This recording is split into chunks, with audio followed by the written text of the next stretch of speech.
7 સપ્ટેમ્બરથી ભગવાન શ્રીજીના સ્થાપના થશે અને 17 સપ્ટેમ્બરના રોજ ત્રીજા, પાંચમા, સાતમા, નવમા દિવસે કરતા 17 સપ્ટેમ્બર તક સુધી આપણા જો વિસર્જન પ્રક્રિયાઓ ચાલશે। તો એના જ જો તૈયારીઓ ચાલી રહી છે अपने सूरत शहर में। जो सूरत शहर पूरे राज्य में, गुजरात राज्य में સૌથી મોટા ભગવાન શ્રી ગણેશજીનો ઉત્સવ કરતા શહેર છે। લોકો ખૂબ ધૂમધામ से મનાવે છે। તો એને જ લઈને સાથોસાથ જો અમારા જો સ્કૂલના બાળકો જો છે, આજે અહીંયા યુરો સ્કૂલના બાળકો આપણા માટીના ગણેશજીના અલગ અલગ થીમ પર બનાવેલા છે અને બચ્ચે બોલે મોર્યા નામથી અમે લોકો એક કેમ્પેન સ્ટાર્ટ કરીએ છીએ, જ્યાં આપણા છાત્ર સંસદના અમારા યુવાઓ છે એની ટીમ છે, સાથોસાથ સ્કૂલોના ટીમ છે, પોલીસ છે,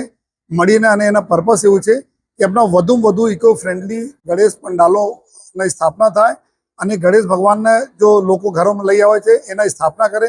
માટીના ગણેશજી લઈ આવે અને આ માટીના ગણેશજીને પૂજા કરે અને પછી એના વિસર્જન આપણે પોતપોતાના ગાર્ડન બગીચામાં કરી શકો છો,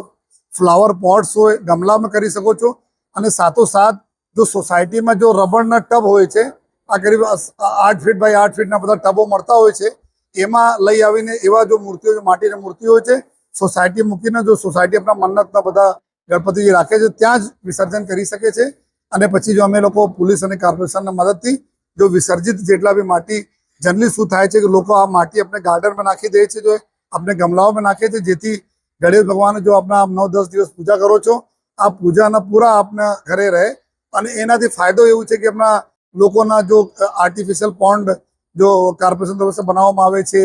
ત્યાં બી જવાની જરૂર નહીં પડે, એના બહુ ટ્રાફિકમાં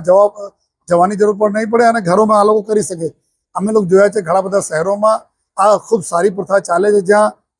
હજારોની સંખ્યામાં સોસાયટીઝમાં 3-4 સોસાયટી મળીને કરતા હોય તો જે તે જગ્યા થઈ જાય છે। એટલે એના માટે બહુ જરૂરી છે કે આપના માટીની મૂર્તિ હોય તો એના જ આશયથી આજના કાર્યક્રમ અમે લોકો રાખ્યા છે। જો અમે કેમ્પેન આજથી સ્ટાર્ટ કરીએ છીએ કે બચ્ચે બોલે મોર્યા, અમારા જો બાળકો છે, જો અમારા ભવિષ્ય છે, આ લોકો પાણીમાં રહેનાર જો જીવજંતુઓ છે,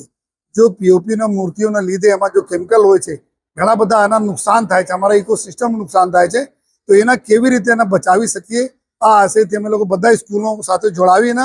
આ બધા કરીએ, જેથી આવનાર સમયમાં આ વર્ષે અને આવનાર વર્ષોમાં બધા લોકો જો માટીના મૂર્તિઓ બનાવે, માટીના મૂર્તિઓ ઘરમાં રાખે અને ત્યાં જ વિસર્જન કરે, આ આશયથી આજનો કાર્યક્રમ છે। આજે યુરો સ્કૂલના બાળકો લગભગ 200 થી વધારે બાળકો આવ્યા છે। અહીંયા નાના ગણપતિ જે બનાવ્યા છે, અલગ અલગ દેશભક્તિના થીમ પર બનાવ્યા છે। જો આ બધા જોઈ શકો છો એના બી સ્કૂલ એડમિનિસ્ટ્રેશન અમે આભાર માનીએ છીએ, સાથોસાથ છાત્ર સંસદની પૂરી ટીમ, કુણાલ શર્મા અને એની પૂરી ટીમને અમે ખૂબ આભાર માનીએ છીએ કે જો આ અમે અભિગમ સુરત શહેરમાં બી લાવીએ છીએ। એના અમે આની યંગ ટીમો સ્કૂલના બાળકો સાથે મળીને, પોલીસ સાથે મળીને અમે લોકો આવનાર દિવસોમાં આ મુહિમ આગળ વધારતા રહીશું।